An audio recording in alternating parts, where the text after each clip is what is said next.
আল্লাহ পাক মানুষ সৃষ্টি করে কি করেছেন সেটা জানার আগে আমরা এটা জানবো যে আল্লাহ রাব্বুল আলামিন যখন একা ছিলেন তারপর আল্লাহ পাক কি করেছেন জানতে ইচ্ছা করে না? আচ্ছা, আজকে আমরা হিস্ট্রিটা বলছি, শুনুন। আল্লাহ পাক একা ছিলেন, তারপর আল্লাহ সৃষ্টি করেছেন আরশে আজিম। আল্লাহ পাক সৃষ্টি করেছেন কি? আরশে আজিম। আরশ কি জিনিস? যেই আরশের ছায়ায় আল্লাহ পাক কিয়ামতের মাঠে 7 শ্রেণীর মানুষকে ছায়া দিবেন, যেদিন এই ছায়া ছাড়া অন্য কোনো ছায়া থাকবে না। আরশটাকে একটু বুঝি। একটা হাদিসের মধ্যে নবী সাল্লাল্লাহু আলাইহি ওয়াসাল্লাম বলেছেন, নবীর নাম শুনলেই দরুদ পড়বেন, বলবেন সাল্লাল্লাহু আলাইহি ওয়াসাল্লাম। নবীজি বলছেন, দেখো এই পৃথিবী থেকে প্রথম মহাবিশ্বের দূরত্ব হচ্ছে 500 বছরের পথ। কত বছর? 500 বছর। এভাবে দ্বিতীয় মহাকাশ থেকে তৃতীয় মহাকাশ দূরত্ব 500 বছরের পথ। এইভাবে প্রত্যেক আসমানের মধ্যে দূরত্ব হচ্ছে কত বছরের পথ? 500। সপ্তম আসমানের উপরে আছে সিদরাতুল মুনতাহা। কি আছে? এটা একটা কুল গাছ, বড়ই গাছ। নাসা আবিষ্কার করতে পেরেছে, অতএব বিশ্ববাসী বিশ্বাস করবে না। নাসা যদি কালকে বলে হ্যাঁ পাওয়া গেছে সিদরাতুল মুনতাহা, তাহলে বিশ্ববাসী বিশ্বাস করবে। একটা শিরকি দর্শন চলছে, কুফরি দর্শন। ও যখন বলবে হ্যাঁ, তখন সবাই বলে হ্যাঁ, যখন তারা বলে না, সবাই বলে না।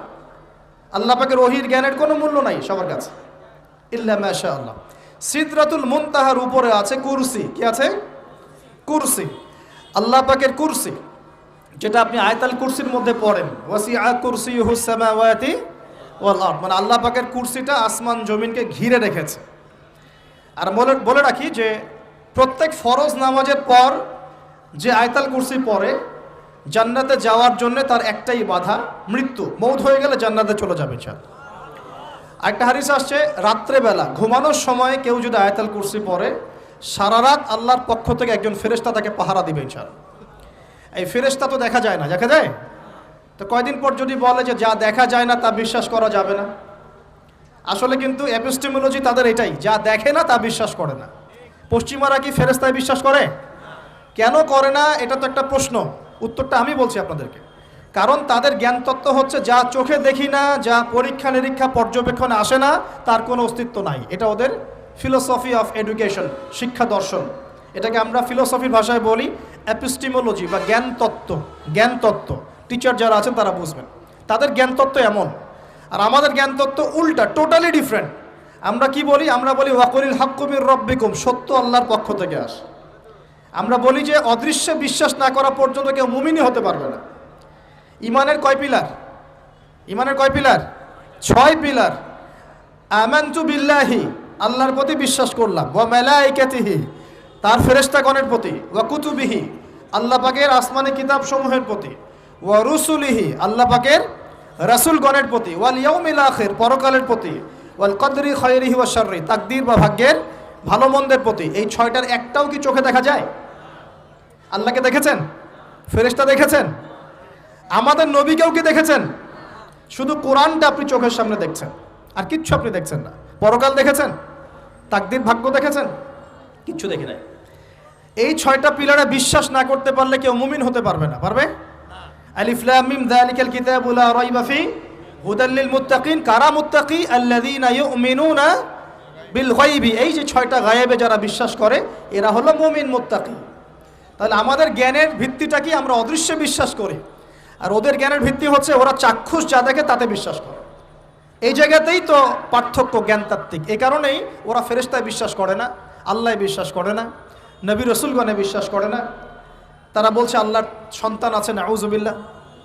হ্যাঁ, তারা আসমানি কিতাবে বিশ্বাস করছে না, তার ধর্মের কনসেপ্টে বিশ্বাস করছে না।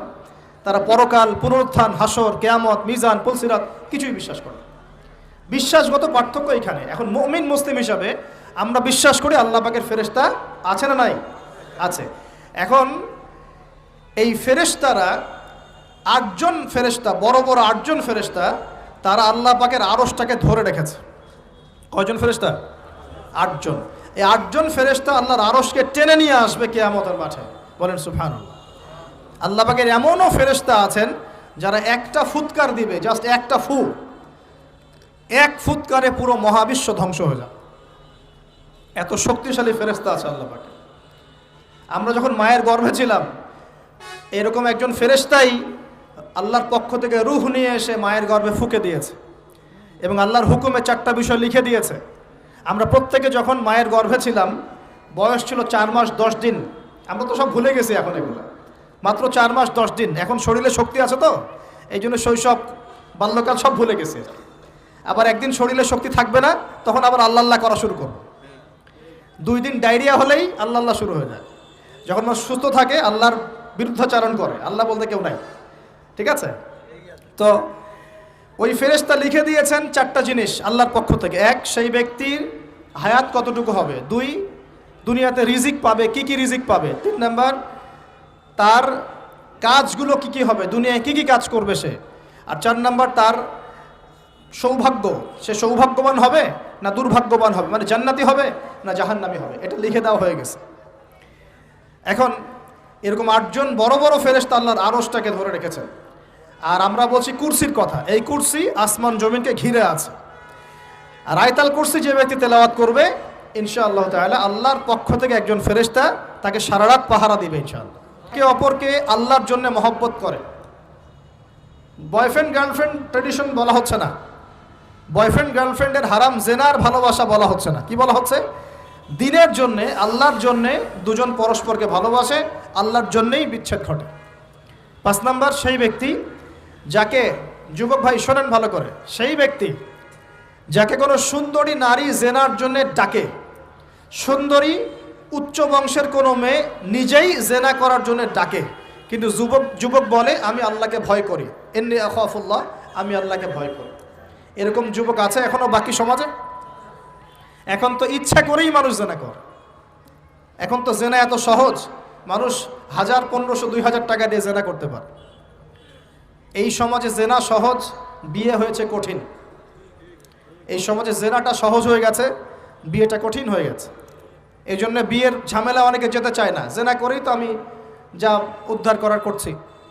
বিয়ে করলে খাওয়াতে হবে, নিজের পায়ে দাঁড়াতে হবে, এই লাগবে সেই লাগবে, সুবহানাল্লাহ। কিন্তু প্রিয় ভাই মনে রাখবেন, যদি আপনি জেনা থেকে বেঁচে থাকতে পারেন, আল্লাহ পাক আপনাকে সাক্ষাৎ মৃত্যুর হাত থেকেও বাঁচাতে পারেন।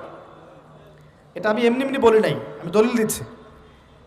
জেনা এমন একটা পাপ, যেই পাপ থেকে যদি কোনো যুবক নিজেকে বাঁচাতে পারে, আল্লাহ পাক তাকে সাক্ষাৎ মৌতের হাত থেকেও বাঁচাতে পারবে ইনশাআল্লাহ। কিভাবে? 3 বন্ধু যাচ্ছে রাস্তা দিয়ে, হঠাৎ করে ঝড়, বন্ধু 3 জন ঢুকে গেল গুহার মধ্যে। কিসের মধ্যে? গুহায়, যে পাহাড়ি এলাকায় আপনারা থাকেন যারা, গুহার মধ্যে। হঠাৎ করে পাহাড়ের পাথর দিয়ে গুহার মুখটা বন্ধ হয়ে গেল। এখন খোলার কোনো অপশন নাই। সবাই বলছে এখন 3 জন, এখন তো আমরা বের হতে পারবো না, সবাই সবার নেক আমলের ওসিলা দিয়ে আল্লাহর কাছে দোয়া করো। কিসের ওসিলা দিয়ে? নেক আমলের ওসিলা দিয়ে দোয়া করতে হয়। যে হাদিস, মৃত মানুষকে ওসিলা করে তার জন্যে নজর মানত জবাই করে দোয়া করতে হয় না, নিজের নেক আমলের ওসিলা দিয়ে আল্লাহর কাছে দোয়া করতে হয়। আল্লাহ পাক এখন দোয়া শুনলেন। একজন বলছে আমি আমার পিতা মাতাকে খুব খেদমত করতাম, তাদেরকে দুধ পান না করে দুধ পান করাতাম না, নিজেও করতাম না, ছেলেদেরকে করাতাম না। আল্লাহ এই কাজটা তোমার ভালো লাগলে আজকে গুহার মুখ থেকে পাথর সরিয়ে দাও। পাথর একটু সরে গেল। পাথর আল্লাহর কথা শোনে কিনা? শোনে না? সবাই আল্লাহর কথা শোনে। আগুন আল্লাহর কথা শোনে কিনা? ইব্রাহিমের জন্য আগুন ঠান্ডা হয়ে যায় নাই? আচ্ছা, তারপরে আরেকজন দোয়া করছে, আল্লাহ আমার এক কর্মচারী ছিল, তার বেতন বাকি ছিল, সে বেতন না নিয়ে চলে গেছে, আমি সেই বেতনটা দিয়ে কিছু গবাদি পশু কিনেছি। আস্তে আস্তে গবাদি পশু বেড়েছে, অনেক দিন পর সে এসেছে টাকা চাওয়ার জন্য। তা আমি বলেছি সবই তোমার, সব নিয়ে চলে যাও। সে বলেছে আপনি কি ফাইজলামি করতেছেন আমার সাথে? আমার টাকা আমাকে দেন। বলছে না, তোমার টাকা দিয়ে আমি এটা কিনেছিলাম, আজকে বংশবৃদ্ধি হয়েছে, সব তোমার, নিয়ে যাও। সে নিয়ে গেল। সে বলছে আল্লাহ এই কাজ যদি তোমার সন্তুষ্টির জন্য করে থাকি, আজকে আমাকে বাঁচাও। পাথর একটু সরে গেল। এবার তৃতীয় ব্যক্তি, এই ছেলে বলছে, যুবক ছেলে, আল্লাহ আমার একজন চাচাতো বোন ছিল। কে ছিল? এই যে বয়ফ্রেন্ড গার্লফ্রেন্ড, খালাতো বোন, চাচাতো বোন, এখন তো বিচ্ছিরি অবস্থা। এখন এমন একটা অবস্থা, পশ্চিমা সভ্যতার রিপোর্টগুলো পড়ে দেখি, ভাইও বোনের সাথে জেনা করে। ওদের ওখানে নিজের আপন পিতার দ্বারাও মেয়ে সেক্সুয়াল হ্যারাসমেন্টের শিকার হয়। ওরা আমাদেরকে শেখায় এখন ভালো কোনটা মন্দ কোনটা, আর আমরাও আমাদের মাথাটা কবে যে বিক্রি করে দিলাম, ওদের কাছ থেকে ভালো মন্দ শিখতে হচ্ছে। কোরআন সুন্নাহ বাদ দিয়ে ওদের কাছ থেকে ভালো মন্দ শিখতে হচ্ছে। তো চাচাতো বোনকে সে খুব ভালোবাসতো, তাকে সে পেতে চাইতো, মানে তার সাথে সেক্সুয়াল সম্পর্ক করতে চাইতো। আমাকে 1000 বা 100 স্বর্ণ মুদ্রা দিতে পারো, দিনার, তাহলে আমি তোমার সাথে সেক্স করব, মানে জেনা করবো, নাউজুবিল্লাহ। তো সেই ছেলে অনেক কষ্ট করে এই টাকাগুলো বা এই দিনারগুলো অর্জন করে, কামাই করে, দিনরাত পরিশ্রম করে, ঠিক আপনারা যেমন করছেন আর কি। তো এরপর সে তার স্বর্ণ মুদ্রা দেয়, দিয়ে বলে যে এখন আমাকে আমার কাজ করতে দাও। তখন সেই মেয়ে রাজি হয়। ঠিক যে মুহূর্তে তারা সেক্সুয়াল সম্পর্কটা করবে, ঠিক ওই মুহূর্তেই এই মেয়ে বলে ওঠে, হে আল্লাহর বান্দা, আল্লাহকে ভয় করো। আমি সারা জীবন আমার সতীত্বকে ধরে রেখেছি, কাউকে দেইনি, আমি কারোর সাথে এরকম অন্যায় করি নাই, আমি খারাপ মেয়ে নই, তুমি আমার ইজ্জতটা নষ্ট করো না। কে বলছে কথা? মেয়ে। ওই অবস্থা থেকে কি একটা ছেলের উঠে আসা সম্ভব? এটা কি এতটাই সহজ? এটা কিন্তু সহজ না। সত্যি কথা বলতে এই বিষয়টা কিন্তু এতটাও সহজ না। যারা অবিবাহিত তারা হয়তো বুঝতে পারবে না, বিবাহিতরা বুঝতে পারছে। তো ওই অবস্থা থেকে সেই টাকাগুলো না নিয়ে সেই স্বর্ণমুদ্রা মেয়েকে দিয়ে ওখান থেকে সেই ছেলে উঠে আসে আল্লাহর ভয়ে।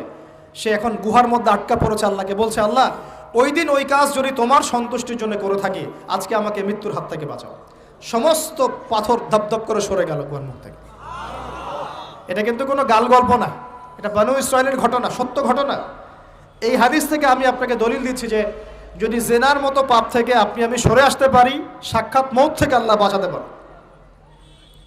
প্রিয় ভাই, সেই যুবক আরো সে ছায়া ছায়া পাবে যে তার যৌবনকালটাকে আল্লাহর পথে কাটিয়েছে, এবং যাকে কোনো সুন্দরী মেয়ে জেনার জন্য আহ্বান করে, সে বলে আমি আল্লাহকে ভয় করি। আমরা তওবা করি, আমরা কোনো প্রকার জেনার পাপে যাব না ইনশাআল্লাহ। যদি হারাম কোনো সম্পর্ক থেকে থাকে, আজকেই এই নাম্বার ডিলিট করে ফেলতে হবে। আল্লাহ পাক তৌফিক দান করুন। ডিলিট করার আগে আবার ফোন করে বলেন না যে আজকে থেকে আর কথা বলবো না, তাহলে এই কথা আর কোনোদিন শেষ হবে না। একবারই বন্ধ, ডিসকানেক্টেড। কার জন্যে? আল্লাহর জন্যে। এবং এটা করার পরে আল্লাহকে বলতে হবে, আল্লাহ শুধু তোমার ভয়ে এবং তোমার সন্তুষ্টি পাওয়ার জন্যে আমি জেনা থেকে বেরিয়ে আসলাম। আল্লাহ তুমি আমাকে হেদায়েত দাও, ঈমান দাও, আমল দাও, এবং তোমার রাস্তায় আমাকে বেহিসাব রিজিক দাও, এবং নেককার কুমারী, নেককার প্রেমময়ী, তাকওয়াবান, মুত্তাকি একজন স্ত্রী আল্লাহ তুমি আমাকে দান করো। ইনশাআল্লাহ আল্লাহ পাক আপনাকে দান করো। আল্লাহ পাক দান করো। আল্লাহ পাকের জমিন প্রশস্ত, আল্লাহর হাত প্রশস্ত। আল্লাহর হাতকে সংকীর্ণ মনে করবেন না, আল্লাহর জমিনকে সংকীর্ণ মনে করবেন না। আল্লাহ পাক যাকে ইচ্ছা বেহিসাব রিজিক দিতে পারে ইনশাআল্লাহ। আল্লাহ পাক আমাদের সবাইকে বেহিসাব রিজিক দান করুন বলি আমিন। আর সেই ব্যক্তি যে এত গোপনে দান করে, যার বাহাত জানে না ডান হাত কি দান করেছে, যার বাহাত জানে না ডান হাত কি দান করেছে। আমাদের মতো নয় যে 10,000 টাকা দান করলে সবাইকে না জানানো পর্যন্ত ঘুম হচ্ছে না, এমন নয়। দান এমন গোপনে করে যে তার বাহাত জানে না ডান হাত কি দান করছে। আল্লাহ পাক আমাদের সবাইকে গোপনে দান করার তৌফিক দেন। এর মানে এই না যে প্রকাশ্যে দান করা যায় না, প্রকাশ্যেও দান করা যায়। অন্যকে উৎসাহিত করার জন্যে প্রকাশ্যেও দান করা যায়, কিন্তু গোপন দান আল্লাহর কাছে অনেক বেশি পছন্দের। আর 7 নাম্বার সেই ব্যক্তি যে নীরবে নিভৃতে গোপনে আল্লাহর কথা স্মরণ করে কাঁদে এবং তার চোখ দিয়ে অশ্রু প্রবাহিত হয়। এই 7 শ্রেণীর মানুষকে আল্লাহ পাক কিয়ামতের মাঠে আরশের ছায়ায় ছায়া দিবে ইনশাআল্লাহ। আমরা কি পেতে চাই? আল্লাহ পাক এই আরশ সবার আগে সৃষ্টি করেছেন। তারপর কি সৃষ্টি করেছেন? কলম। কি? কলম। কলম সৃষ্টি করে আল্লাহ পাক বলেছেন উকতুব, লিখো। কলম বলছে মাযা আকতুব, আমি কি লিখবো? আল্লাহ বলছেন কিয়ামত পর্যন্ত যা হবে সব লিখো। লাউহে মাহফুজে কলম লেখা শুরু করেছে, কিয়ামত পর্যন্ত যা হবে সব লেখা হয়ে গেছে অলরেডি। অতএব রিজিক নিয়ে আপনার টেনশন করার কোনো দরকার নাই, যা লেখা হয়েছে পাবেন ইনশাআল্লাহ।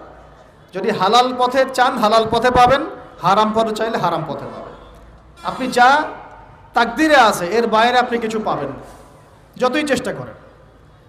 আল্লাহ পাক আমাদের সবাইকে তাকদির নিয়ে সন্তুষ্ট থাকার তৌফিক দান করুন। আমরা কি তরবারের জোরে ইসলাম প্রচার করেছি, নাকি আদর্শের জোরে হয়েছে? আদর্শ দেখে, মুসলিমদের চরিত্র দেখে, তাদের চারিত্রিক মাধুর্য দেখে, কোরআন সুন্নাহর প্রামাণ্যতা দেখে লক্ষ লক্ষ মানুষ ইসলাম কবুল করেছে আলহামদুলিল্লাহ, এখনও করছে আলহামদুলিল্লাহ। এখন যে সারা বিশ্বে মানুষ মুসলিম হচ্ছে, কোন জায়গায় মুসলিমরা গলার জোরে তরবারের জোরে ইসলাম প্রচার করছে দেখান দেখি। এখন কি বিশ্বে মানুষ মুসলিম হচ্ছে না? হচ্ছে কি না? পশ্চিমা সভ্যতার মানুষরা মুসলিম হচ্ছে না? এখন কি আমরা যুদ্ধ করছি? তরবারি দিয়ে ওদেরকে ধরে রেখেছি, এই ইসলাম কবুল কর, এটা বলেছে? প্রিয় ভাইরা, যেটা বলতে চাচ্ছিলাম, ফেরেশতারা বলেছেন রক্তপাত ঘটাবে আর ফাসাদ সৃষ্টি করবে। তারা কি সঠিক না ভুল? ফেরেশতারা সঠিক না ভুল? সঠিক। তারা কি গায়েব জানতেন? উত্তর না। তারা কিসের আলোকে বলেছেন? ওই যে বাসিরা, দূরদর্শিতা। জিন জাতি যা করেছে এরা তো তাই করতে পারে। আল্লাহ পাক কি বলছেন? আল্লাহ পাক বলছেন ইন্নী আ'লামু মা লা তা'লামুন, আমি যা জানি তোমরা তা জানো না। মানে আমার অনেক শুকরগুজার বান্দা থাকবে যারা আমার আনুগত্য করবে, আমার বিরুদ্ধাচরণ করবে না। আমরা ওই বান্দাদের অন্তর্ভুক্ত হতে চাই, আল্লাহ পাক কবুল করুন বলি। এটা বলে রাখি যে জান্নাতের 120টা কাতার হবে। কয় কাতার? 120 কাতার। এর মধ্যে 80টা কাতার হবে উম্মতে মুহাম্মাদের মধ্য থেকে, আলহামদুলিল্লাহ। এবার আল্লাহ পাক আদম আলাইহিস সালামকে সৃষ্টি করলেন নিজ হাতে। সূরা সাদের মধ্যে আল্লাহ পাক বলেছেন খলাকতু বিয়াদাই, আমি নিজ হাতে ওকে সৃষ্টি করেছি। আল্লাহর হাত কেমন সেটা ব্যাখ্যা করার দরকার নাই, এগুলো নিয়ে চিন্তা করতে যাবেন না। আল্লাহ পাকের মতোই, কারোর সাথে সাদৃশ্যপূর্ণ নন। আল্লাহ পাক এবার আদম আলাইহিস সালামকে সৃষ্টি করে নাম শিক্ষা দিলেন। ওয়াল্লামা আদামাল আসমাআ কুল্লাহা, এই মহাবিশ্বের যত জ্ঞান আল্লাহ পাক আদম আলাইহিস সালামকে শিক্ষা দিলেন। বলেন সুবহানাল্লাহ। এখান থেকে দলিল পেলাম আমাদের পিতা বানর থেকে হয় নাই, আমাদের পিতাকে আল্লাহ পাক সৃষ্টি করেছে। আমাদের পিতাকে কে সৃষ্টি করেছেন? আল্লাহ রাব্বুল আলামিন। তাও আবার নিজ হাতে, মানে কি? ভালোবাসা দিয়ে, ভালোবেসে, মহব্বতের সাথে। এই খলাকতু বিয়াদাই, আমি নিজ হাতে সৃষ্টি করেছি, এই কথা মানুষ ছাড়া, আদম আলাইহিস সালাম ছাড়া অন্য কারো জন্য আল্লাহ পাক বলেন নাই। অন্য সবার জন্য আল্লাহ পাক বলেছেন ইযা আরাদা শাইআন আইয়াকুলা লাহু কুন ফায়াকুন। যখন আল্লাহ পাক কিছু করতে চান খালি বলেন কুন, হও, ফায়াকুন, হয়ে যায়। ওখানে আল্লাহ পাক বলেন নাই সাগর সৃষ্টি করেছে হাত দিয়ে, এই গ্রহ নক্ষত্র সৃষ্টি করেছে আমার হাত দিয়ে, আল্লাহ পাক এমনটা বলেন নাই। আদম আলাইহিস সালামকে আল্লাহ পাক কত মহব্বত করেন, আল্লাহ পাক বলছেন যে আমি তাকে আমার নিজ হাতে সৃষ্টি করেছি। আর আজকে তোমরা শেখাচ্ছ মানুষকে, আস্তাগফিরুল্লাহ, যে মানুষ বানর থেকে হয়ে যায়। কত বড় কুফরি, কত বড় শিরক, কত বড় লজ্জা। নিজের সম্মান মানুষ নিজেভাবে নষ্ট করতে পারে, নিজের সম্মান নিজে নষ্ট করতে পারে। আমাদেরকে আল্লাহ সৃষ্টি করেছেন আদম আলাইহিস সালাম থেকে। তারপরে যান, শুধু সৃষ্টি করেন নাই, আল্লাহ পাক সমস্ত নাম শিক্ষা দিয়েছেন। নাম মানে এখানে শুধু নাম, মঙ্গল, নেপচুন, প্লুটো এগুলো না। নাম মানে হচ্ছে জ্ঞান। নাম মানে কি? জ্ঞান। একটা এক্সাম্পল দেই, যখন আপনি বাচ্চাকে বলেন যে A for Apple, A for কি? অ্যাপল যে শিখাচ্ছেন, অ্যাপল বলতে কিন্তু সে শুধুমাত্র একটা ওয়ার্ড শিখে না, ও কিন্তু শিখে অ্যাপল মানে একটা এমন কিছু যেটা খেতে হয়। কি করতে হয়? খেতে হয়। যখন আপনি শেখান এ ফর অ্যান্ট, ও বুঝতে পারে অ্যান্ট হচ্ছে একটা সৃষ্টি, এটা চলাচল করে, কালো কালো দেখতে, ও কিন্তু মাথার মধ্যে ওটা ছবি এঁকে নেয়। তো এটা নাম মানে শুধু নাম না, জ্ঞান। আল্লাহ পাক আদম আলাইহিস সালামকে সমস্ত জ্ঞান শিক্ষা দিলেন। আল্লামাল ইনসান মা লাম ইয়ালাম, আল্লাহ বলছেন আমি মানুষকে সেই জ্ঞান শিক্ষা দিয়েছি যা মানুষ জানতো না। মানে আমরা সৃষ্টিগতভাবে জ্ঞানী ছিলাম না, আল্লাহ পাক জ্ঞান শিক্ষা দিয়েছেন। কোন জ্ঞান শিক্ষা দিয়েছেন? যে জ্ঞান ফেরেশতাদেরও ছিল না। বলেন সুবহানাল্লাহ। আল্লাহ পাক জ্ঞান শিক্ষা দিয়ে ফেরেশতাদের সামনে নিয়ে গিয়ে বলছেন তোমরা এই নামগুলো বলো দেখি। ফেরেশতারা বলছেন লা ইলমা লানা ইল্লা মা আল্লামতানা, আল্লাহ আমাদের তো সেই জ্ঞান নাই, যা আপনি শিখিয়েছেন অতটুকুই জানি, এর বেশি জানি না। এবার আল্লাহ পাক বলছেন ইয়া আদম আম্বিহুম বিআসমাইহিম, আদম তুমি সব নাম বলে দাও দেখি। আদম আলাইহিস সালাম সমস্ত নাম ধর করে সব বলে দিলেন। আমাদের পিতা জ্ঞানী ছিলেন না? ছিলেন না? আল্লাহ পাক নিজে তাকে জ্ঞান শিক্ষা দিয়েছে। আর আমরা বলছি মানুষ আস্তাগফিরুল্লাহ অন্য প্রাণী থেকে আসছে। সুবহানাল্লাহ, কত অদূরদর্শী মানুষেরা, কত সুদূর প্রসারী একটা কুফরি মতবাদ। এবার আল্লাহ পাক আদম আলাইহিস সালামকে বলছেন তুমি নাম বলে দাও, তিনি সব নাম বলে দিলেন। এবার গিয়ে আল্লাহ পাক ফেরেশতাদেরকে বলছেন এবার তোমরা একটা কাজ করো, ইয কুলনা লিল মালাইকাতি ইসজুদু লি আদম, তখন আল্লাহ পাক বলছেন যে আমি ফেরেশতাদেরকে বললাম তোমরা সবাই এখন আদমকে সিজদা করো। বলেন সুবহানাল্লাহ। কত সম্মান আমাদের পিতার। মহাবিশ্বে ফেরেশতাদের সামনে আল্লাহ পাক তাকে সিজদা করালেন ফেরেশতাদেরকে দিয়ে। ফাসাজাদু, সবাই সিজদা করলো, ইল্লা ইবলিস, কে সিজদা করলো না? ইবলিস। এখানে একটা বিষয় মনে রাখেন, আমাদের পিতাকে কিসের কারণে সম্মানিত করা হয়েছে? শারীরিক গঠন, চেহারার সৌন্দর্য, টাকা পয়সা রিজিক কোনটার কারণে? এইটাই মনে রাখবেন। মুসলিম উম্মাহ যদি আজকে সারা বিশ্বের নেতৃত্ব দিতে চায়, সবাইকে জ্ঞানী হতে হবে, জ্ঞানের বিপ্লব ঘটাতে হবে। বলেন সুবহানাল্লাহ, বলেন আমিন। এই জ্ঞানের বিপ্লব ঘটাতে পারলে ইনশাআল্লাহ মুসলিম উম্মাহ আবার সেই জায়গায় যাবে যেখান থেকে আমরা এসেছি। জ্ঞান ছাড়া আমরা কিচ্ছু করতে পারবো না। আর এই জ্ঞান মানে শুধু একমুখী শিক্ষা নয়, জেনারেল শিক্ষা, ইসলামিক শিক্ষা, এই দুইটাকে হারমোনিয়াসলি কম্বাইন্ড করতে হবে, করে এমন জ্ঞান অর্জন করতে হবে যেই জ্ঞান দিয়ে বিশ্বকে আমরা চ্যালেঞ্জ করতে পারি। এটাই এই বিশ্বের সবচেয়ে বড় চ্যালেঞ্জ এখন, মুসলিমদের সবচেয়ে বড় চ্যালেঞ্জ এখন এটাই, ইসলামিক শিক্ষা এবং জেনারেল শিক্ষাকে একত্রিত করে এমন প্রজন্ম তৈরি করা যে প্রজন্ম আগামী দিনে উম্মাকে নেতৃত্ব দেবে ইনশাআল্লাহ। এই একটা কাজ যদি কেউ করে যেতে পারে, আল্লাহ পাক তৌফিক দেখ, আমরা দোয়া করি আল্লাহ পাক এমন নেতা আমাদের উপরে নিয়ে আসুক যারা এরকম প্রজেক্ট লঞ্চ করতে পারে। বলেন আমিন। দোয়া করতে কোনো সমস্যা? অথবা যদি কেউ হাল না ধরে, আল্লাহ পাক যেন এমন কিছু মানুষ তৈরি করে দেন যারা এই জ্ঞানতাত্ত্বিক বিপ্লব নিয়ে কাজ করবে ইনশাআল্লাহ।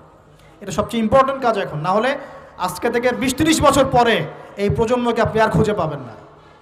দেখবেন এমন প্রজন্ম চলে আসছে যারা বলবে আল্লাহর সাথে আমাদের কোনো সম্পর্ক নাই, নামাজ পড়বে না, রোজা রাখবে না, যাকাত দিবে না, আল্লাহকে চিনবে না। দেখে নিয়েন, আমরা দোয়া করি এমনটা না হোক, কিন্তু যদি আমরা হাল ছেড়ে দিই এখন, এমনটাই হবে সামনে। এটা খিদিরের দৃষ্টিভঙ্গি দিয়ে আপনাদেরকে বললাম, জ্ঞানতাত্ত্বিক রেভলিউশন দরকার। যদি কেউ কোনো উদ্যোগ না গ্রহণ করে, অ্যাটলিস্ট বাসায় পারিবারিকভাবে হলেও আপনাকে শেখাতে হবে সন্তানকে, কোনো অপশন নাই। এবার ফাসাজাদু, সবাই সেজদা করেছে ইল্লা ইবলিস, ইবলিস করে নাই। কেন করছে না ইবলিসের সমস্যাটা কি? ইবলিসকে আল্লাহ পাক জিজ্ঞাসা করছেন, মা মানাআকা আল্লা তাসজুদা ইযা আমারতুক, আমি তোমাকে আদেশ করলাম আদমকে সেজদা করতে, কে তোমাকে নিষেধ করলো সেজদা করতে? ইবলিস বলছে, বেশি চালাক, বেশি বোঝে যারা, অতিরিক্ত বুদ্ধিজীবী। ইবলিস ছিল বেশি বুদ্ধিজীবী। ইবলিস ছিল কি? অতিরিক্ত মাত্রার বুদ্ধিজীবী। আছেন আমাদের সমাজে এরকম কিছু মানুষ, ও বলছে খলাকতানি মিন নার, আমাকে সৃষ্টি করেছেন আগুন দিয়ে, আগুন তো সুপিরিয়র মাটির চাইতে।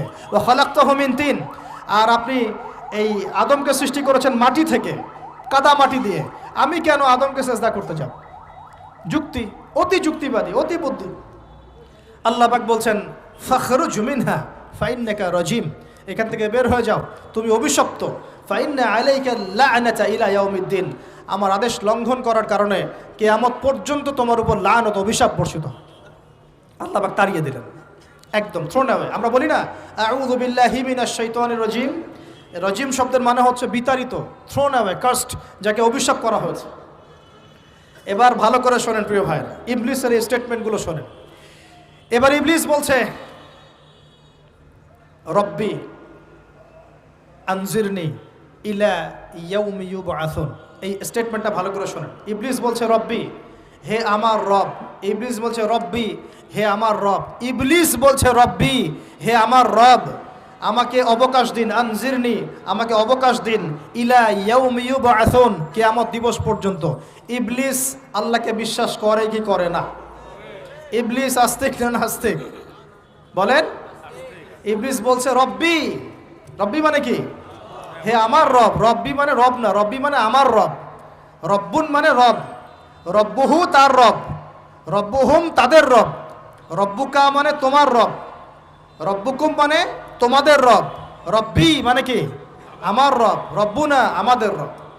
এটা গ্রামার, বুঝতে পারছেন? ইবলিস বলছে রব্বি মানে কি? হে আমার রব, আনজিরনি, আমাকে অবকাশ দিন, ইলা ইয়াউমি ইউবআসুন, কিয়ামত দিবস পর্যন্ত। ইবলিস আস্তিক না নাস্তিক? তাহলে এখন বলেন তো, আমরা যারা দুনিয়াতে আল্লাহকে অস্বীকার করছি তারা ইবলিসের চেয়ে বড় না ছোট? দলিল দিলাম তো, নাকি এমনি এমনি বললাম? আচ্ছা, আল্লাহ পাক বলছেন যাও, ফাইন্নাকা মিনাল মুনজারিন, তোমাকে অবকাশ দেয়া হলো, কারণ কিয়ামত পর্যন্ত সময় আল্লাহর কাছে খুব বেশি কিছু না, এক দিনেরও কম, অল্প সময়, একটা সকাল একটা সন্ধ্যার মতো। ঠিক আছে, দিলাম, যাও। এবার ইবলিস চ্যালেঞ্জ করছে। এই চ্যালেঞ্জটা আমাদের সবাইকে মনে রাখতে হবে, সারা জীবন ইবলিসের এই স্টেটমেন্টটা মনে রাখতে হবে। সেটা কি? ইবলিস বলছে ফাবিমা আগওয়াইতানি, সূরা আরাফ পড়ে দেখবেন। ইবলিস বলছে ফাবিমা আগওয়াইতানি, আপনি যে আদমের কারণে আমাকে আজকে বের করে দিলেন জান্নাত থেকে, লাআকুদান্না লাহুম সিরাতাকাল মুস্তাকিম, আমি সেই আদমের সরল পথে ওত পেতে বসে থাকবো, চুপটি ঘাপটি মেরে বসে থাকবো, ঘাপটি মেরে ওর জন্য বসে থাকবো। আর সুম্মা লাতিয়ান্না মিন বাইনি আইদিহিম, আমি অবশ্যই তার সামন থেকে আসব। সুম্মা লাতিয়ান্নাহুম মিন বাইনি আইদিহিম, আমি আদম সন্তানদের সামন থেকে আসব, সামন থেকে মানে সরাসরি ওয়াসওয়াসা দিব। ওয়া মিন খালফিহিম, পেছন থেকে আসব মানে পিছন থেকে ওয়াসওয়াসা দিব। ওয়া আন আইমানিহিম, ডান দিক থেকে ওয়াসওয়াসা দিব। ওয়া আন শামাইলিহিম, বাম দিক থেকে আসব। ওয়ালা তাজিদু আকসারাহুম শাকিরিন, আপনি বেশিরভাগ আদম সন্তানকে শুকরগুজার পাবেন না। ইবলিস ঠিক বলেছে না ভুল বলেছে? বেশিরভাগ মানুষ নামাজ পড়ে না। বেশিরভাগ মানুষ সুদ খায় কি খায় না? বেশিরভাগ মেয়ে এখন বেপরদায় চলে কি চলে না? বেশিরভাগ মানুষ এখন অন্যায় করে কি করে না? বেশিরভাগ মানুষই আল্লাহ থেকে দূরে চলে। ইবলিস কিন্তু ঠিকই বলেছে, ঠিক বলে নাই? আচ্ছা, আল্লাহ পাক বলছেন ঠিক আছে যাও, তোমার চ্যালেঞ্জ তোমার জায়গায়, তবে আমার বান্দারা যদি সারা জীবনও অন্যায় করার পরে একবার, যদি খালি একটা বার মন থেকে তাওবাতান নাসুহা মানে প্রকৃত তওবা করে, খালেস তওবা করে, আল্লাহর কাছে ফিরে আসে, বলে আস্তাগফিরুল্লাহ, আল্লাহ আমাকে মাফ করে দাও, রব্বিগফির ওয়ারহাম, আল্লাহ মাফ করো, ক্ষমা করো, আস্তাগফিরুল্লাহাল্লাযী লা ইলাহা ইল্লা হুয়াল হাইয়ুল কাইয়্যুম ওয়া আতুবু ইলাইহি, বা আমার কাছে একটা বার যদি মাফ চায়, ক্ষমা চায়, তার সারা জীবনের গুনাহ আমি মাফ করে দেব ইনশাআল্লাহ। আর কি চাই? ওই যে বললাম না, আমাদেরকে ভালোবেসে আল্লাহ সৃষ্টি করেছেন। এবার ইবলিস চলে গেল, আর আদম আলাইহিস সালামের পাজর থেকে আল্লাহ পাক সৃষ্টি করলেন হাওয়া আলাইহিস সালাম। বলে সুবহানাল্লাহ। কারণ সঙ্গিনী ছাড়া আমরা চলতে পারবো না। পারবো? যারা চিরকুমার সঙ্গে নাম লেখাচ্ছ, এগুলো থেকে বের হয়ে আস। এখন চিরকুমার থাকার টেন্ডেন্সি মানুষের, চিরকুমার থাকতে হবে কেন? সঙ্গীর দরকার আছে কি নাই? আছে। একা একা লাগে, মানুষ একা একা চলতে পারে না। ইব্রাহিম আলাইহিস সালাম একা চলে আসছেন, তার সাথে সারা আলাইহিস সালাম ছিলেন। আমাদের নবীজি যখন একা, তার সাথে খাদিজা রাদিয়াল্লাহু আনহা ছিলেন। ঠিক আছে? ঠিক একইভাবে আদম আলাইহিস সালাম একা একা জান্নাতে, আল্লাহ পাক তার পাঁজর থেকে সৃষ্টি করলেন কাকে? হাওয়া আলাইহিস সালাম। বলে রাখি, হাওয়া আলাইহিস সালাম ছিলেন পৃথিবীর সবচেয়ে সুন্দরী নারীদের একজন। দুজন নারীকে সবচেয়ে সুন্দরী বলা হয়। কয়জন? একজন হাওয়া আলাইহিস সালাম, আর একজন ইব্রাহিম আলাইহিস সালামের স্ত্রী সারা আলাইহিস সালাম। মনে থাকবে? এখানে মনে রাখবেন, নিজে যদি পবিত্র থাকেন, নিজের চরিত্রকে পবিত্র রাখেন, ইনশাআল্লাহ আপনি সব দিক থেকে ভালো একজন মেয়ে পাবেন ইনশাআল্লাহ। নিজের চরিত্র ঠিক থাকবে না, জেনা করবেন, 10 ঘাটের পানি খেয়ে আসবেন, দেখবেন যাকে বিয়ে করেছেন ও 15 ঘাটের পানি খেয়ে আসে। সতর্ক থাকবেন, আল্লাহ পাক হেফাজত করুন বলি আমিন। এবার তারা দুজন জান্নাতে থাকতে লাগলেন। আল্লাহ পাক বলছেন, একটু মনোযোগ দেন, আল্লাহ বলছেন যে তোমরা দুজন জান্নাতে থাকো। ফাকুলা মিনহা রাগাদান হাইসু শি'তুমা, জান্নাতে যা ইচ্ছা তোমরা খাও, কোনো সমস্যা নেই, থাকো খাও। ওয়ালা তাকরাবা হাদিহি শাজারা, কিন্তু একটা আদেশ করছি তোমাদেরকে, এই যে গাছটা দেখছো, এই গাছের কাছেও যাবে না। শব্দগুলো বোঝার চেষ্টা করো। আল্লাহ পাক বলছেন না যে গাছের ফল খাবে না, আল্লাহ পাক বলছেন গাছের কাছেও যাবে না। ঠিক যেমন আল্লাহ বলছেন ওয়ালা তাকরাবু আমওয়ালাল ইয়াতীম, এতিমের মালের কাছেও যাবে না। আল্লাহ বলছেন না এতিমের মাল খেও না। আল্লাহ বলছেন ওয়ালা তাকরাবু জিনা, জেনার কাছেও যেও না। আল্লাহ কিন্তু বলছেন না জেনা করো না। ঠিক একই ভাষায় আল্লাহ পাক বলছেন ওয়ালা তাকরাবা হাদিহি শাজারা, তোমরা দুজন এই গাছের কাছেও যাবে না। That's all. আর কোনো সমস্যা নাই, জান্নাতে থাকো। এবার তারা জান্নাতে থাকতে লাগলেন। থাকতে থাকতে এক পর্যায়ে ইবলিস ওয়াসওয়াসা দেওয়া শুরু করলো। কি ওয়াসওয়াসা দিল যে আমাদের পিতা মাতা সেখানে চলে গেলেন? ভাবার বিষয় তো নাকি? কি এমন বললো ইবলিস যে তা আমাদের পিতা মাতা রিসিভড হয়ে গেলেন? এই কথাটা আছে সূরা তহায়। কোন সূরা? সূরা তহা পড়ে দেখবেন। আল্লাহ পাক বলছেন, ইবলিস আমাদের পিতাকে বোঝাচ্ছে, বলছে ইয়া আদম, হে আদম, হাল আদুল্লুকা, আমি কি তোমাকে জানিয়ে দিব, খবর দিব, আলা শাজারাতিল খুলদি ওয়া মুলকিন লা ইয়াবলা, এমন একটা গাছের কথা কি জানিয়ে দিব যেই গাছের কাছে গেলে বা তার ফল খেলে তুমি দুটো জিনিস পাবে, চিরস্থায়িত্ব পাবে, কোনোদিন মরবে না, আর বিশাল ক্ষমতার মালিক হবে। অন্য আয়াতে আসছে যে তোমরা ফেরেশতা হয়ে যাবে। এই দুটো কথা। তাহলে কি প্রলোভন দিল? চিরস্থায়িত্বের প্রলোভন এবং কি অমরত্বের প্রলোভন। অমরত্ব এবং ক্ষমতা। একটু মনোযোগ দেন, এই দুনিয়াতে যারা আল্লাহর পথ থেকে বিচ্যুত হয়ে গেছে, বেশিরভাগ এই দুটার ফাঁদে পড়েছে। হয় ক্ষমতার ফাঁদে, না হলে দুনিয়ার এই যে মোহ, অমরত্ব, দুনিয়ার জীবন নিয়ে পড়ে থাকা, এই দুনিয়ার প্রেমেই মানুষ নিজের পথ হারিয়ে ফেলেছে। এই দুটোই হয়েছে। এক পর্যায়ে পিতা মাতা চলে গেলেন, ফল খেয়ে ফেললেন, যদিও বা ফল খাওয়ার কথাটা কোরআনে নাই, কোরআনে আছে তারা গাছের কাছে চলে গেলেন। কি হলো গাছের কাছে যাওয়ার পরে? ফালাম্মা যাকাশ শাজারা, ফালাম্মা যাকাশ শাজারা, আল্লাহ পাক বলছেন যখন তারা গাছের কাছে চলে গেলেন। ভাই লক্ষ্য করেন, যখন তারা গাছের কাছে চলে গেলেন, প্রথম যে ঘটনা ঘটলো, বাদাত লাহুমা সাওআতুহুমা, তাদের যে কাপড় ছিল জান্নাতের কাপড়, গায়ে কাপড়টা ধাপাস করে খুলে পড়ে গেল। এখানে যদি আপনার কাপড়টা খুলে যায় কেমন লাগবে? বা কেউ যদি জোর করে কাপড় আপনার খুলে ফেলে কেমন লাগবে? কেউ যদি 10 জন জোর করে ধরে আপনার কাপড় খুলে দেয় কেমন লাগবে? আপনি নিজের জীবনের চাইতে বেশি কাপড়টা ধরে রাখার দিকে মনোযোগী হবেন না? আমাদের পিতা মাতাকে শয়তান জান্নাতে ফেরেশতাদের সামনে নগ্ন করে দিল, কাপড় খুলে পড়ে গেল। তার মানে জান্নাতে আমাদের পিতা মাতাকে নগ্ন করেছে কে? ইবলিস। তাহলে দুনিয়াতে যারা এখন আমাদের গা থেকে কাপড় খুলতে চায়, বেপর্দায় চলতে চায়, পর্দাকে কুপ্রথা বলে, কুসংস্কার বলে, যারা বলে যে অশ্লীলতার বিপ্লব ঘটুক, পোশাকের কোনো বাধা ধরা নিয়ম না থাকুক, সবাই স্বাধীন, যারা নগ্নতা অশ্লীলতার প্রচার প্রসার চায়, যারা মুসলিমদের গা থেকে কাপড় খুলতে চায়, এরা তাহলে কার হয়ে কাজ করছে এখন? যেই কাজ শয়তান করেছে জান্নাতে, ওই কাজই তারা করছে এখন জমিনে। কথা কি প্রমাণ করতে পারলাম? প্রথম দুর্ঘটনা কোনটা? প্রথম দুর্ঘটনা এটা নয় যে তারা আল্লাহর হুকুম আহকাম ত্যাগ করেছেন, আল্লাহকে অস্বীকার করেছেন, কুফরি করেছেন, শিরিক করেছেন, এগুলো হয়নি। প্রথমে সর্বপ্রথম দুর্ঘটনা হয়েছে গা থেকে কাপড় খুলে পড়ে গেছে, তাও জান্নাতে সবার সামনে। এবার আমাদের পিতামাতার কি অবস্থা চিন্তা করেন, লজ্জাস্থান প্রকাশিত হয়ে গেছে। এবার তারা জান্নাতের গাছের পাতা ছিঁড়ে ছিঁড়ে ছিঁড়ে গা এই লজ্জাস্থান ঢাকা শুরু করলেন। এটা সূরা আরাফের মধ্যে আছে। এবার আল্লাহ পাক তাদেরকে বললেন, আলাম আকুল লাকুমা, আমি কি তোমাদের দুজনকে বলি নাই, ইন্নাশ শাইতানা লাকুমা আদুউম মুবিন, শয়তান তোমাদের স্পষ্ট শত্রু, আমি কি তোমাদেরকে বলি নাই? এবার আমাদের পিতা মাতা দরদর করে চোখের পানি ফেলে দিয়ে আল্লাহকে বলছেন, রব্বানা যালামনা আনফুসানা ওয়া ইল্লাম তাগফির লানা ওয়া তারহামনা লানাকুনান্না মিনাল খাসিরিন। এই দোয়া করার পর আল্লাহ পাক তাদেরকে মাফ করে দিলেন, বলে সুবহানাল্লাহ। কিন্তু জান্নাতে আর থাকা হলো না, জান্নাতে আর থাকা হলো না। আমরা অনেকে মনে করি এই ঘটনার কারণে হয়তো আল্লাহ পাক তাদেরকে নামিয়ে দিয়েছেন, এই কথাও ঠিক না। কেন ঠিক না? কারণ আল্লাহ পাক দুনিয়া সৃষ্টি করেছেন আগে, আর আল্লাহ আগেই মানুষ সৃষ্টি করার আগেই আল্লাহ পাক বলেছেন দুনিয়াতে আমার খলিফা পাঠাবো। তার মানে দুনিয়াতে যে আদম আলাইহিস সালামকে পাঠানো হবে এটা আগে থেকেই লেখা ছিল। এবার নামিয়ে দিচ্ছেন আল্লাহ পাক, কুল নাহবিতু মিনহা জামিআ, তোমরা সবাই এখন নেমে যাও। কে কে নেমে যাও? আদম, হাওয়া, ইবলিস সব নেমে যাও। কোথায় নেমে যাও? দুনিয়াতে নেমে যাও। এই হাদিসটা কি জানেন? হাদিসটা শুনে রাখেন, এটা আখিরুজ জামান বা কিয়ামতের আলামত সংক্রান্ত হাদিসগুলোর মধ্যে পাবেন। আল্লাহর রাসূল সাল্লাল্লাহু আলাইহি ওয়াসাল্লাম বলেছেন, কিয়ামতের আগে আগে আমার উম্মতের মধ্যে, ভালো করে শোনেন, কিয়ামতের আগে আগে আমার উম্মতের মধ্যে একদল মানুষ বের হবে যারা মদ পানকে হালাল মনে করবে। কাকে?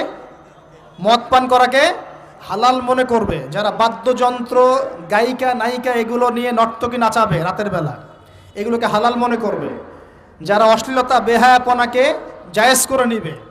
ঠিক আছে, এরকম কয়েকটা পাপের কথা বলে নবীজি বলছেন একদিন সকালবেলা আল্লাহ পাক তাদেরকে ঘৃণিত বানরে পরিণত করবেন। এটা হবে সামনে, কখন কিভাবে হবে আল্লাহ ভালো জানেন। এবার আমি কনসেপ্টে চলে আসি।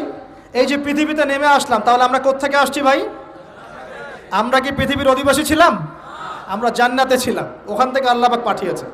এবার পৃথিবীতে এসে আদম আলাইহিস সালামের যুগে খুব একটা দুর্ঘটনা ঘটে নাই, একটা ঘটেছে। কয়টা? একটা। ভাই হাবিলের কুরবানি কবুল হয়, কাবিলের অন্তর্দাহ হয়, জ্বালা হয়। কেন হাবিলেরটা কবুল হবে, কাবিলের কেন হচ্ছে না? এই হিংসার বশবর্তী হয়ে কাবিল হাবিলকে হত্যা করে ফেলে।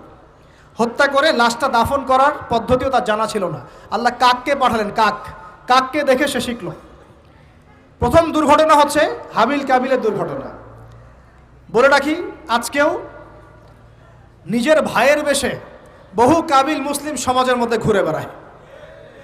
নিজের ভাইয়ের লেবাসে, পোশাকে, সুরতেই বহু কাবিল এখনও কিন্তু মুসলিম সমাজে ঘুরে বেড়ায়। তো আমরা কাবিলদেরকে কাবিলের পরিণতি সম্পর্কে সচেতন করতে চাই। হাবিল বলেছিল, তুমি যদি আমাকে মারতে আসো আমি তোমাকে মারার জন্য হাত বাড়াবো না। হাবিল জান্নাতে যাবে আর কাবিল জাহান্নামে যাবে। কেন কাবিল জাহান্নামে যাবে? নবীজি বলেছেন পৃথিবীর প্রথম হত্যাকাণ্ড সংগঠিত করেছে কাবিল। এ কারণে পৃথিবীতে যত খুন হবে সমস্ত খুনের পাপের একটা অংশ কাবিলের আমল নামায় যোগ করা হবে। বলেন নাউজুবিল্লাহ। একটা কথা মনে রাখবেন, সদকায়ে জারিয়া যেমন আছে, গুনাহে জারিয়াও আছে। একটা মদের দোকান দিয়েছেন, যত মানুষ মদ খাচ্ছে সমস্ত গুনার একটা অংশ আপনার কাঁধে আসছে।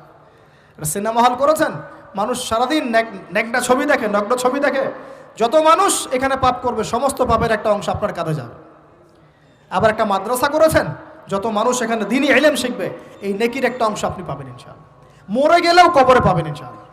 আল্লাহ পাক আমাদের সবাইকে সদকায়ে জারিয়া করার তৌফিক দেন, গুনাহে জারিয়া থেকে বাঁচিয়ে রাখুন। খুব খেয়াল রাখবেন, আল্লাহ পাক আমাদের হেফাজত করুন বলি আমিন। এবার ওই যুগ শেষ, নূহ আলাইহিস সালামের যুগ। এই যুগে আল্লাহর একই সুন্নত। নূহ আলাইহিস সালাম 950 বছর দাওয়াত দিলেন, 40টা বা 80টা পরিবার ইসলাম কবুল করেছে, বাকিরা করে নাই।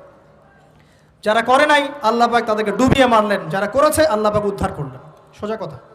আজকে সারা পৃথিবীতে যত মানুষ আমরা বেঁচে আছি না, আমরা কোনো না কোনোভাবে ওই 80 পরিবারের সদস্য। আমরা ভাই ভাই বা আমরা ওই ফ্যামিলি, 80 ফ্যামিলির অন্তর্ভুক্ত। কীরকম করে? নূহ আলাইহিস সালামের 4 সন্তান ছিল। কয় সন্তান? এক সন্তানের নাম হচ্ছে হাম। কি নাম? হাম। হাম ছিল একটু কালো বর্ণের। হামকে দিয়ে আফ্রিকার কন্টিনেন্টে যত মানুষ দেখছেন ব্ল্যাক স্কিনের, কালো স্কিন, এরা সবাই হামের বংশধর। মজা না বিষয়টা? মানুষের অস্তিত্ব পৃথিবীতে, ইতিহাস, এগুলো খুব ইন্টারেস্টিং টপিক। ইতিহাস পড়তে থাকলে আপনি ডুবে যাবেন। কত কি যে বিশ্বে হয়েছে আর কত কিছু হবে সামনে, সুবহানাল্লাহ। তখন আপনার অস্তিত্ব জানান দিবে যে আমি কত ক্ষুদ্র, মহাবিশ্ব কত বড়, আল্লাহ কত বড়, কত সময় চলে গেছে আর আমি এই সময় কি করছি।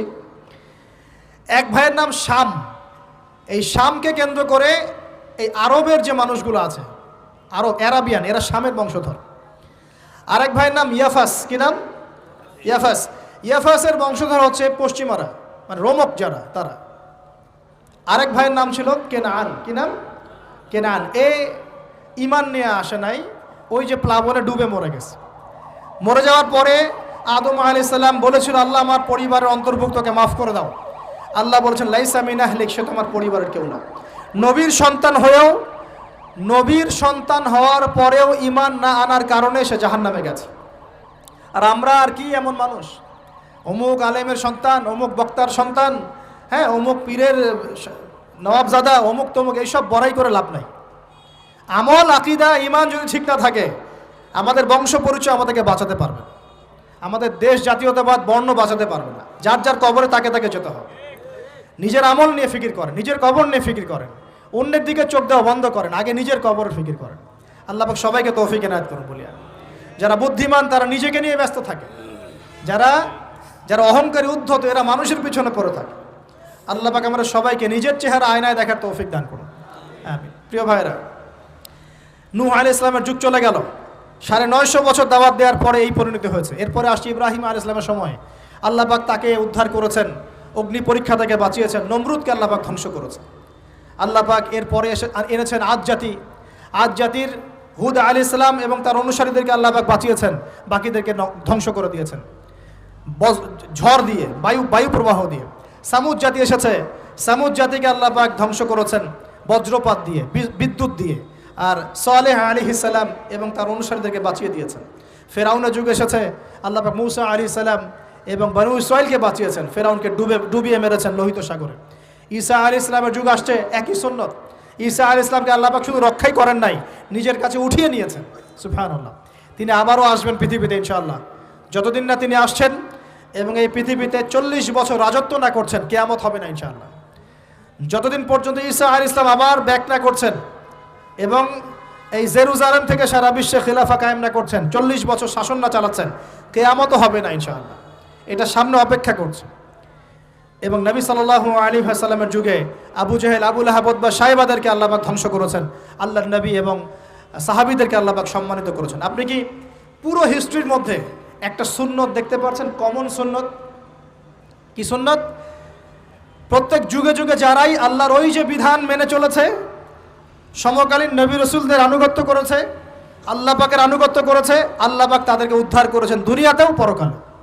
প্রত্যেক যুগে যুগে যারাই আল্লাহকে মানে নাই, রাসূলকে মানে নাই, আল্লাহর আসমানি কিতাবকে মানে নাই, বিরুদ্ধাচরণ করেছে, কুফরি করেছে, শিরিক করেছে, আল্লাহ পাক সবাইকে ধ্বংস করে দিয়েছেন, কারো কোনো পরোয়া করেন না।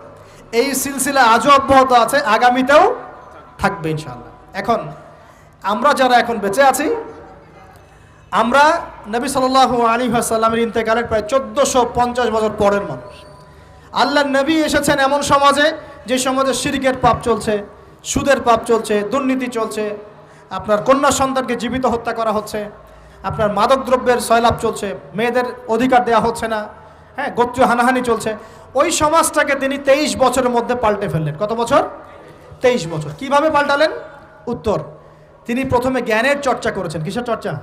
জ্ঞানের। আল্লাহ পাক প্রথম ওহী নাযিল করেছেন, ইকরা বিসমি রাব্বিকাল্লাযী খালাক, পড়ুন আপনার রবের নামে যিনি আপনাকে সৃষ্টি করেছেন।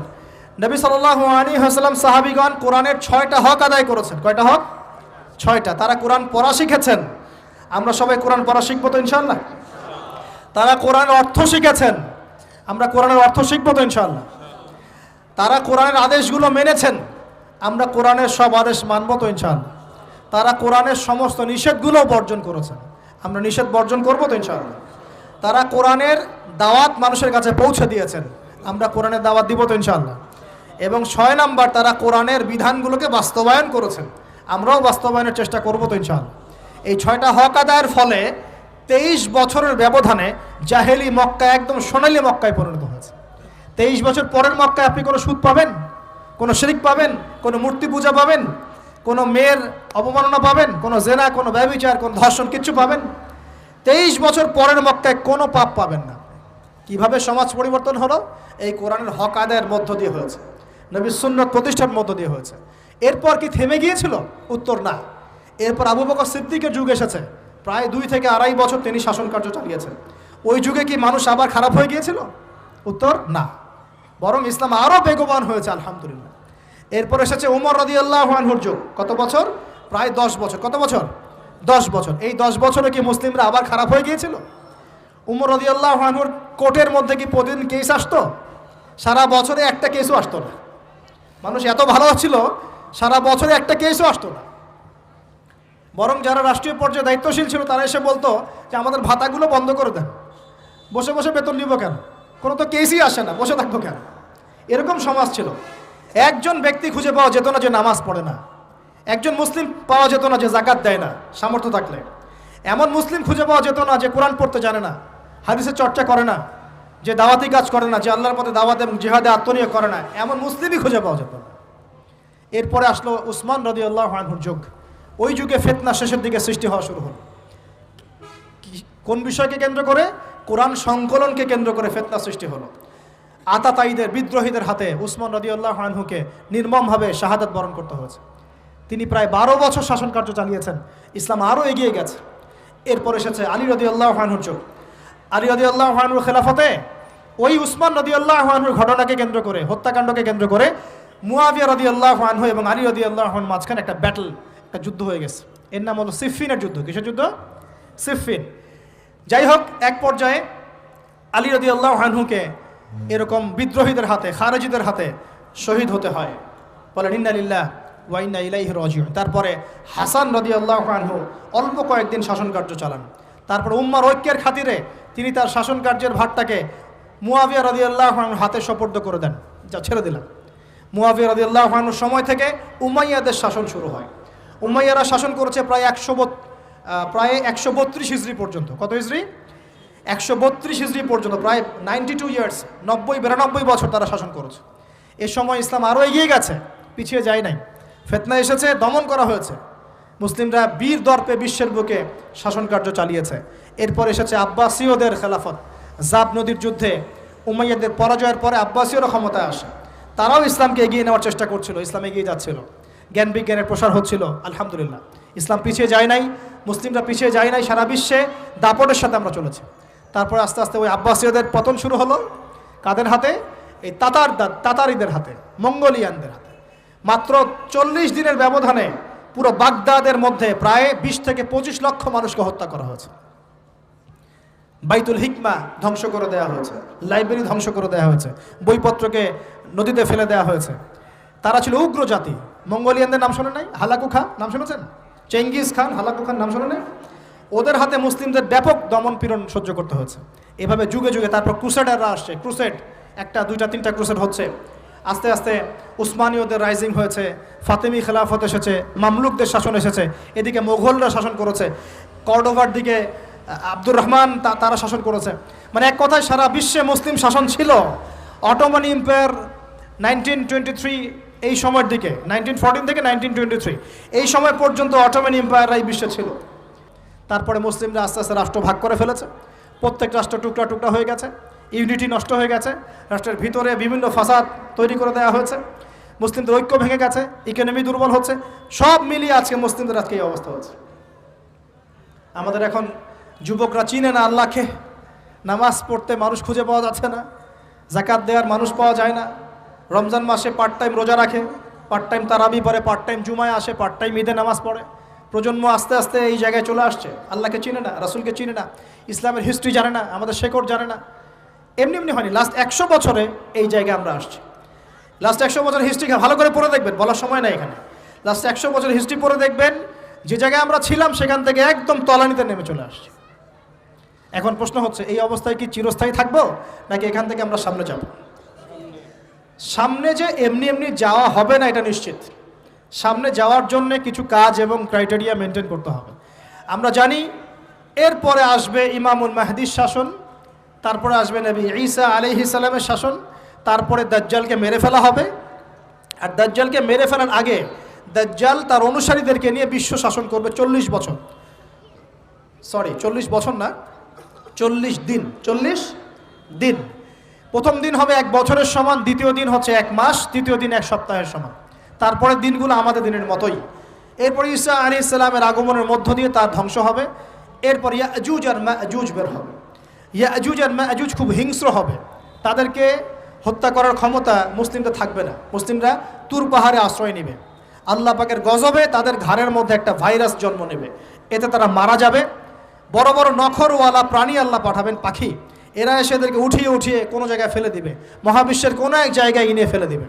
তারপর আল্লাহ পাক বৃষ্টি বর্ষণ করবেন, প্রচুর বৃষ্টি বর্ষিত হবে এবং বিশ্বের এই জমিনটা উর্বর হবে। তখন একটা ডালিম দেখেছেন ডালিম? একটা ডালিম একটা পরিবার খাবে, একটা ডালিমের খোসার মধ্যে একটা পরিবার আশ্রয় নিতে পারবে, এত বড় বড় ফসল হবে। 40 বছর ঈসা আলাইহিস সালাম এই বিশ্বকে শাসন করবেন ন্যায়ের ভিত্তিতে, আদালতের ভিত্তিতে। ঘাটে মহিষে 1 ঘাটে পানি খাবে, বাঘে মহিষে 1 ঘাটে পানি খাবে, কেউ কার উপর জুলুম করবে না। এরপর তার বিয়ে শাদী হবে, সন্তান হবে এবং তার ইন্তেকালও হবে স্বাভাবিকভাবে, এবং তাকে দাফন করা হবে নবী মুহাম্মদ সাল্লাল্লাহু আলাইহি ওয়াসাল্লামের কবরের পাশে, রওজার পাশে। এরপরে মানুষ আবার খারাপ হওয়া শুরু করবে, এতটা খারাপ হবে যে মানুষ রাস্তার মোড়ে মোড়ে জেনা ব্যভিচারে লিপ্ত হবে, কুকুর শিয়ালের মতো।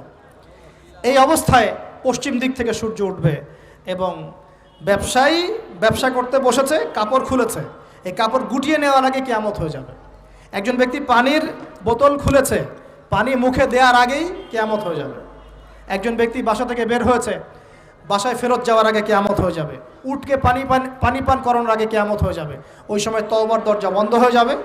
এই ইসরাফিল আলাইহিস সালাম সিংহায় ফুঁক দিয়ে দিবেন, মহাবিশ্ব ধ্বংস হয়ে যাবে। আল্লাহ পাক দ্বিতীয় ফুৎকারের মধ্য দিয়ে আবার সবাইকে উঠাবেন এবং এই দুনিয়ার জীবনে আমরা যে কাজগুলো করেছি এর হিসাব আমাদেরকে দিতে হবে। সেদিন যদি আমরা আল্লাহর কাছে প্রত্যেকটা কাজের হিসাব দিতে পারি, কোরআন সুন্নাহর উপর থাকতে পারি, আল্লাহর বিধিবিধান মেনে চলতে পারি, এই কারাগারের জীবনে আল্লাহর বিধান মেনে চলতে পারি, ইনশাআল্লাহ যেই জান্নাত থেকে আসছি আবার সেখানে ফিরে যাবো ইনশাআল্লাহ। আর যদি ওই দিন আমরা হিসাব দিতে ব্যর্থ হই, আল্লাহ না করুক, তাহলে ওই ইবলিসের সাথে, তার অনুসারীদের সাথে আমাদের সবাইকে জাহান্নামে থাকতে হবে বলে নাউজুবিল্লাহ। এভাবে হিস্ট্রি শুরু হয়েছে, হিস্ট্রি শেষ হবে। এই দুনিয়া চিরস্থায়ী হবে না, আর আমাদের অবস্থা এমন থাকবে না। এখন শেষ কথা হচ্ছে, এই অবস্থা থেকে উত্তরণের জন্য আমাদের কি করণীয় আছে? উত্তর, আমাদের প্রথম দরকার জ্ঞান চর্চা। কি দরকার ভাই? জ্ঞান চর্চা, প্রচুর জ্ঞান চর্চা প্রয়োজন। জ্ঞান নাই কিছুই করতে পারবো না। দ্বিতীয় কাজ হলো আমাদের সবার দরকার জানা অনুযায়ী আমল করা।